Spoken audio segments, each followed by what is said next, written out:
How's everyone doing this morning? Great. Yeah. The energy, the healing that is in here is just incredible. So of course, you know what I'm going to say, holy shift. So I want to start out by first thanking every single soul that is here today. All of you, all those spirit guides who are here with us, our angels, our community. I want to thank you all because last time I was here, I came here with a lot of doubt, with a lot of fear with myself. I was struggling, but I showed up. And what you did today, girl, you showed up. You showed up despite the fear, despite the situation, what was happening here, you showed up. You were determined to give that love. And that's the way we show up in the world. No matter what roadblocks there is, there's always a solution.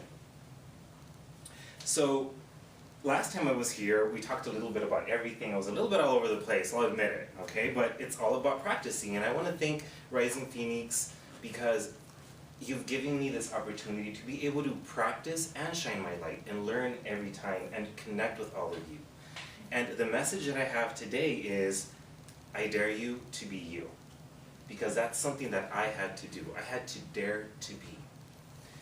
So last time I spoke about not just trying to live a spiritual, reliable life, not just trying to, I'm this zenful person. It's actually taking action and doing, but I kind of walked away without giving you some tools.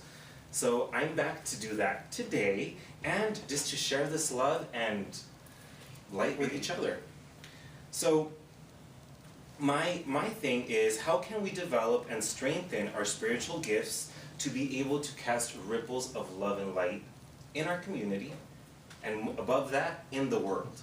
Because we're all spiritual beings, we're all here for a purpose, and we're all here to discover those beautiful spiritual gifts that live inside of us. Sometimes those gifts are so, they're inside of us, and we get tired, we get stressed, we get depressed, and we're like, what's going on with me? When Juanita shared her story about, feeling a little crazy and stuff, I was kind of like, whoa, that's kind of how I feel right now. So, once again, we have amazing, beautiful leaders that show up and are ready to help us move forward in life. But it's important to be able to open up and also individually let go of the things that are holding us back.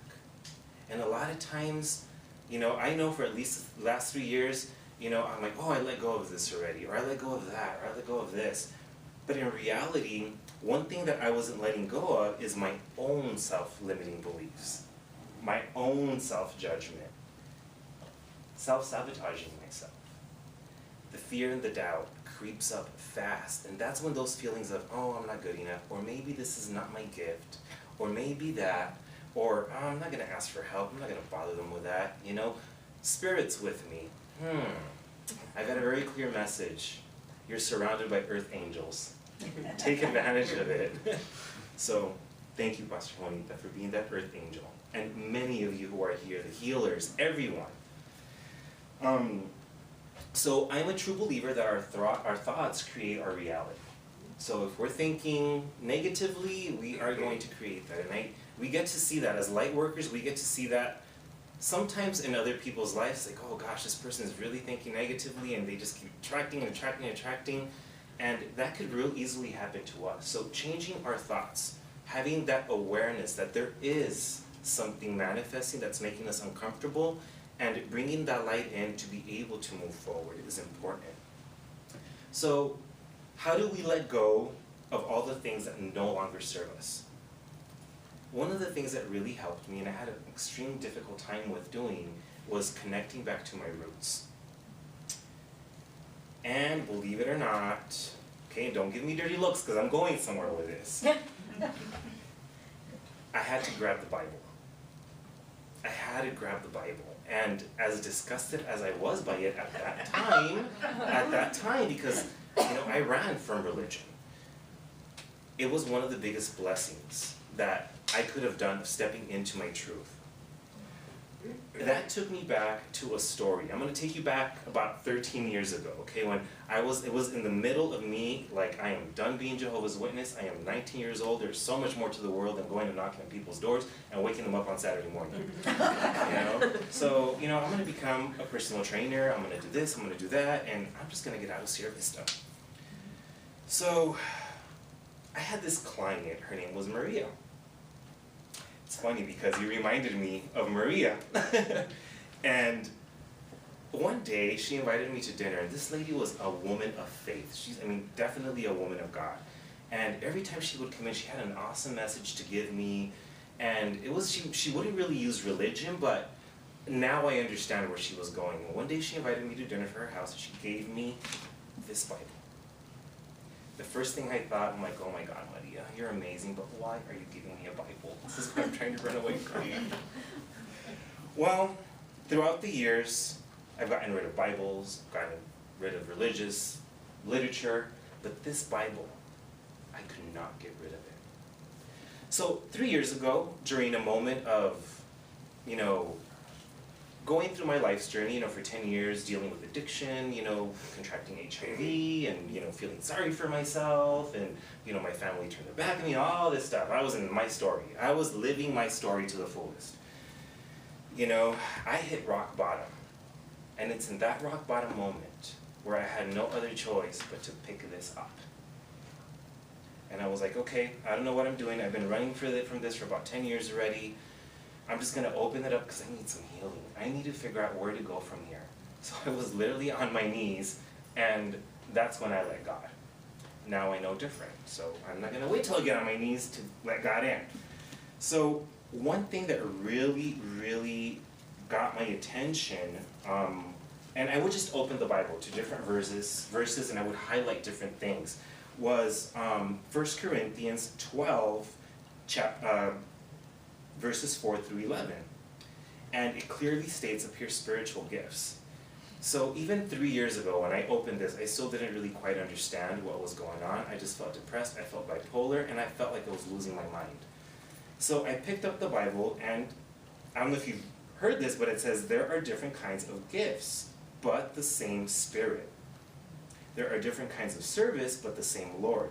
There are different kinds of working, but the same God works all of them in all men. Now, to each one, the manifestation of Spirit is given for common good. To one, there is given through the Spirit the message of wisdom. To another, the message of knowledge, by means of the same Spirit. To another, faith by the same Spirit. To another, gifts of healing by the same Spirit. Interesting. To another, miraculous powers. To another, prophecy. To another, distinguishing between spirits. That's a thought. To another, speaking in different tongues. Whoa, I thought to myself. And to still another, interpretation of tongues. Oh wait, there's more to that. All these are the work of one and the same Spirit. He gives them to each one just as he determines.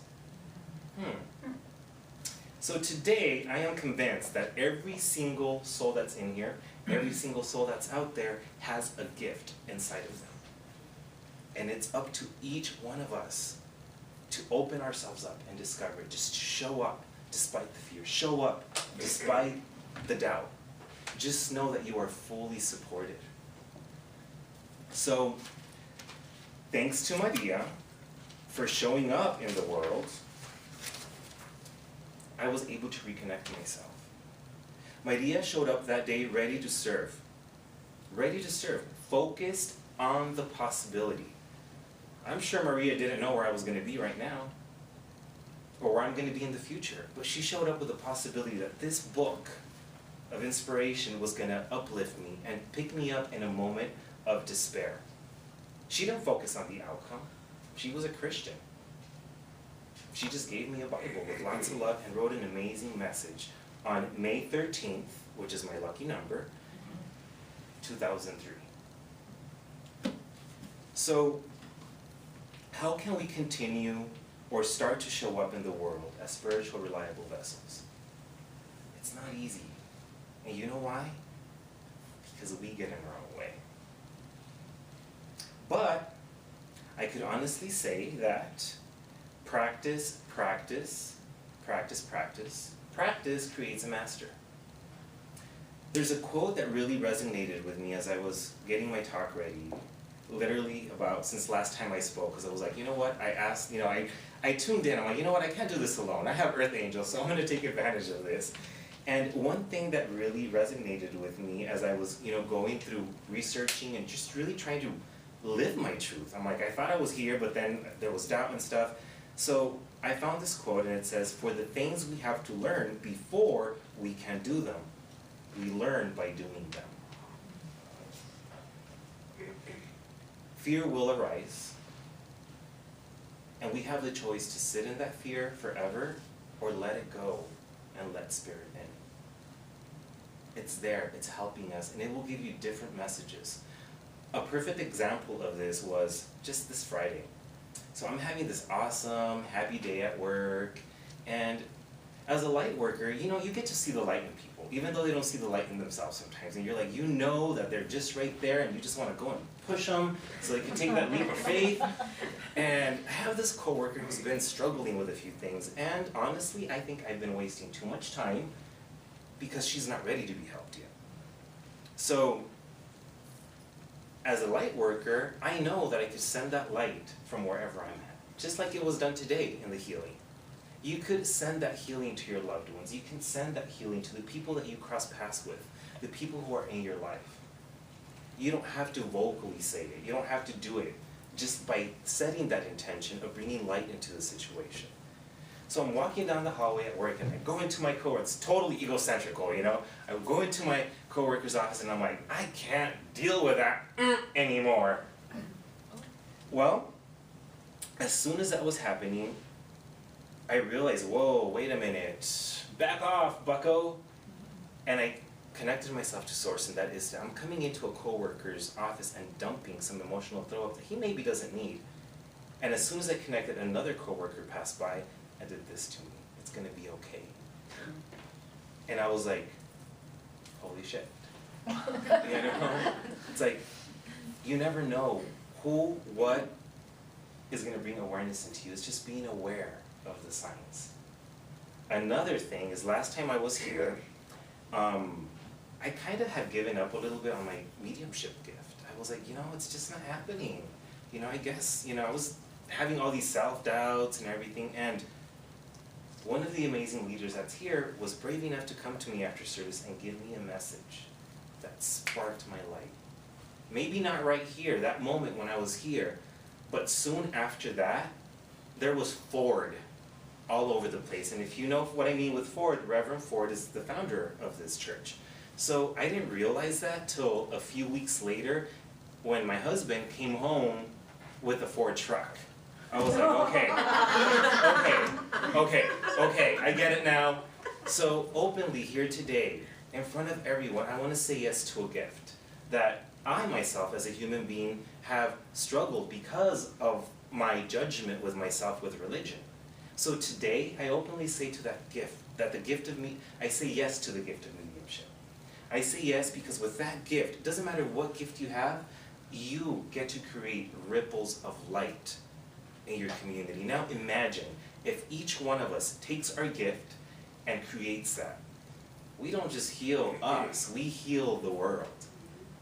So it's easier said than done. Okay, how do I do this? There's fear. What if I get other people's energies? What if all this stuff, you know what I mean? You think that you're facing fears and you just keep getting more. So Rising Phoenix is the perfect place for this. Right here, we have that safe haven. I call this place home. I come in here and I'm like, oh my God, I literally feel like I'm walking into my parents' home when I was close to them. I feel that safeness, I feel that safety. You're surrounded by amazing spiritual leaders who have stepped into the truth, and they too are also growing in their path. But they're here to help you, they're here to guide you. So take advantage of that, and don't be afraid to ask for help. Spirit is with you, but Spirit also has supplied us with each other. Don't be afraid to pray with your brother and sister. Don't be afraid to connect. So there's many classes here. I encourage you to take advantage of them. Little did I know a year ago when I stepped here into this chapel and was receiving hypnotherapy by Pastor Keith, that I would be here speaking. So I have so much to be grateful for today, and it literally has to do with everyone that is here and so many other things. So as I conclude, I want to share with you one of my favorite songs that inspires me every day as I step into the world. I have about a 30-minute drive, so I have a list of songs that I hear before I get to my assignment for the day, and it's my process of becoming present. And this song is called Dare to Be Yourself. So I'm going to read it to you. The song is beautiful. He's actually a local artist. His name is Mark D. Arnold. And I'm going to read this to you, and it says, "There is a destiny that's only meant for you. A job to be done that only you can do. There are talents and gifts that only you can bring. Are you going to hide them, or are you going to sing? I dare you to dance, I dare you to sing, I dare you to go do your own thing, I dare you to risk, I dare you to try, I dare you to spread your wings and fly, I dare you to love, I dare you to laugh, I dare you to follow your own path, I dare you to be like nobody else. An original, I dare you to be yourself. An original, I dare you to be yourself. There is a story to be told that only you can write. Will you be who you are and share your light? Will you chase your dreams, forget the status quo? Will you follow the crowd or take a different road? Are you going to live your life according to someone else? Live in somebody's shadow, or are you going to be yourself? So today, including myself, I dare to be ourselves. Okay?